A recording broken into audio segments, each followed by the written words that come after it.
Hey there, it's Jedi. Welcome to Hike Over the Hill, coming to you from the thriving metropolis of Rochester, New York. Out here in my sunroom on this lovely day, 70 degrees out, and the sun was peeking out before, but it's gone behind a cloud again. You'll probably see it peeking out from time to time.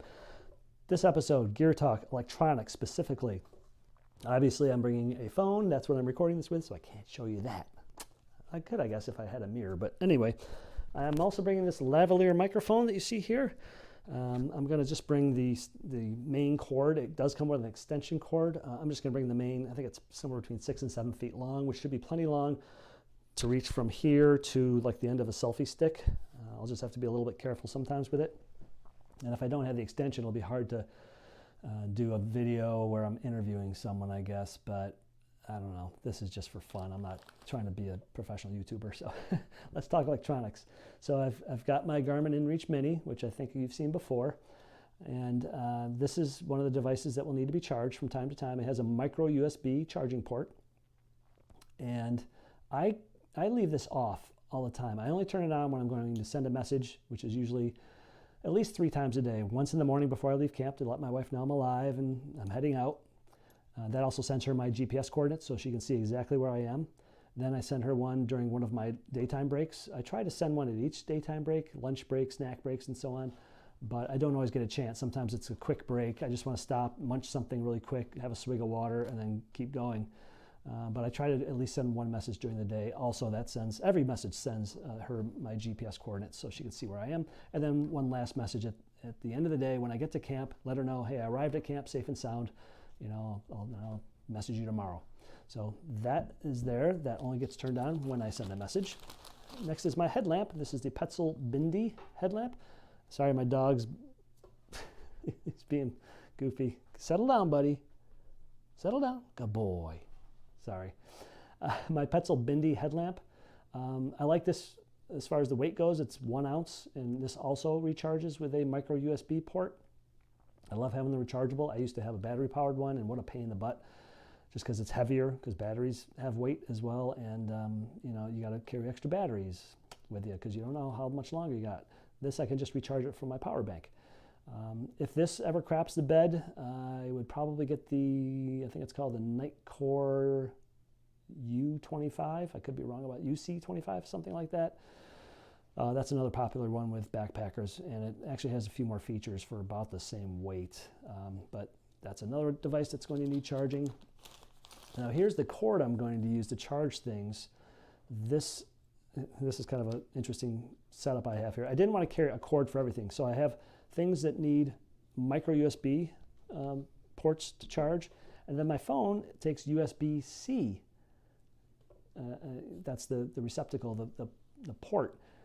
So I did have two little short 6-inch cords. I had the micro USB cord and I had the USB-C cord, but I thought, boy, I'm carrying 2 cords. What if I can just take 1 cord and get an adapter? So that's what I did. This cord, I'm going to pull this apart carefully here. This cord is, it's USB-A, you know, the typical plug that you plug into your computer or into like a wall socket, you know, to recharge a device. The other end is the USB-C that goes into the phone to charge the phone. So I can charge this in my tent and charge my phone in the tent. But then I bought this little guy. This is an adapter. This will adapt from the USB-C, which is that, and I'll click it on. And then this is a micro USB on this side. So I can pop that on, charge my headlamp, charge my Garmin Inreach Mini, and I don't have to carry 2 cords with me. Of course, the downside is I can only charge 1 device at a time, which I generally only do anyway. I don't try to charge everything at once. And then there's I try to do a little piece of paracord, or actually a thin piece of some kind of nylon line that I had, the same kind of cord that I use for the zipper pulls you've probably seen in other videos. I couldn't get through the little tiny hole that they put. There's this little black bracket around the bottom of this adapter, and it came with these little chains. So I thought, the hell with it, I'm not going to struggle with it. I just put the little chain on, so that way this won't get lost, because this is a little tiny guy, right? This little thing, that'll get lost super easy. That's why I bought it in red, so it'll show up a little better. But now it's chained to this, it won't fall apart. It'll always be attached to that until I unhook it. So that's one way I tried to save a little bit of weight. With this chain on there, I don't really know if I save that much weight after all. If this becomes a pain in the butt, I do have the full cord for the micro USB. I might have my wife just send that to me. Then we have, oh, these are just the little wind muffs for the lavalier mic. That's that little foam thing that goes over the top. I've got a couple extra of those in case this one gets nasty or it falls off.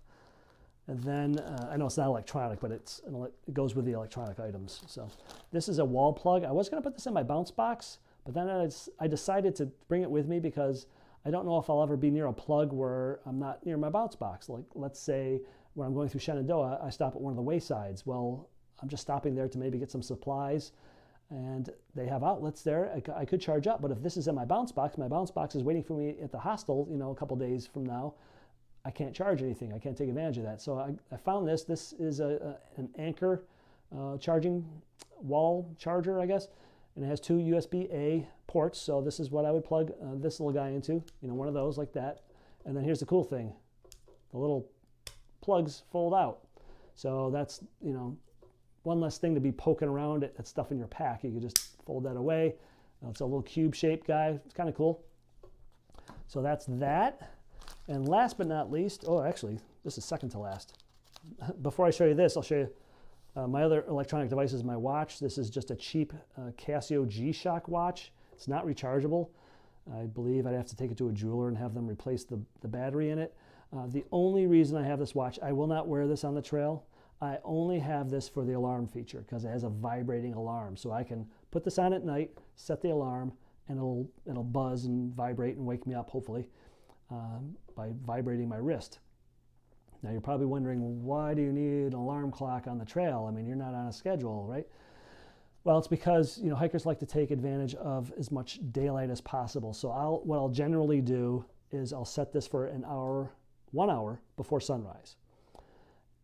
I do that because there's something called civil twilight. Civil twilight is basically, it's light enough out that you can still see without using artificial illumination.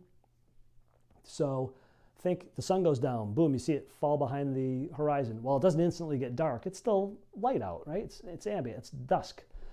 Same with dawn, it starts to get light out before the sun actually rises above the horizon. So about a half hour after sunset and about a half hour before sunrise, it's light enough to be able to see outside and do things without needing your headlamp or any other artificial illumination. I like to set my watch 1 hour before sunrise because that gives me a half an hour before civil twilight starts to kind of just wake myself up, think about my day, do my stretches in my tent, still in my sleeping bag, stretch out my back and my legs and my hips, and then do a few things inside the tent, get my clothes ready, maybe get dressed with minimal use of my headlamp, maybe just on the red setting to save the batteries or to save the power. So that's the only reason. And also I could use it as a timer. So if let's say I go down to the laundry room at the hostel and I throw my clothes in and I don't want to forget to go down and pop them in the dryer, so I can set this for 30 minutes.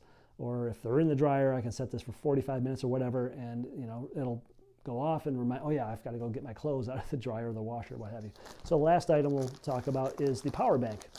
Now I did have a different power bank. I shot an episode where I said, here's my power bank of choice. That was an Anker 5,000 milliamp version. I think it weighs 6 1/4 ounces or 6 1/3 ounces, something like that. Well, I since found out about this little guy. This is a Nitecore, I want to say NB 10,000. Don't quote me on that, or NC 10,000. It's got a carbon fiber body. So this is 10,000 milliamps. That other one I shot, that other video about, the Anker one, that was the red one with a flip out plug, that was 5,000 milliamps. So this has twice the power, and it's actually less weight. I think it's 5 3/4 ounces, 5.5, 5 2/3, somewhere around there. It's less than 6 ounces. The Anker was a little bit more than 6 ounces, and it was half the amount of power. The other thing I like about this is it has a low power mode, and it has pass-through charging. That means I can plug this into a wall to charge this, and then I can plug a device into this and charge the device while this is charging. So it will charge the device, the power bank, I should say, and whatever device I have plugged into it.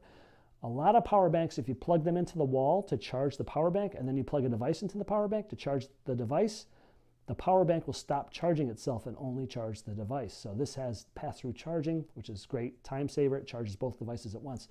And it's got this carbon fiber body that's supposed to be pretty strong. It's billed as the world's lightest power bank at this moment anyway. I don't know if that's true. It is expensive. That 5,000 milliamp Anchor charger I bought, or yeah, power bank and wall charger in one. That one I believe I paid around $37 for. This was $60, so not cheap at all, but it's more power for a little bit less weight, about a half an ounce or so less weight.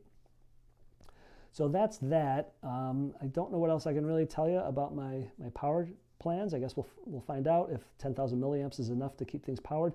I generally won't even need to charge the Garmin Inreach Mini or the headlamp during my trip. I almost certainly will charge the phone every 2, 3, 4 days or whatever it takes. It just depends on how much video and photos I shoot and so on. So that's it. I hope you enjoyed, and I will see you on the next video, folks. Thanks for watching.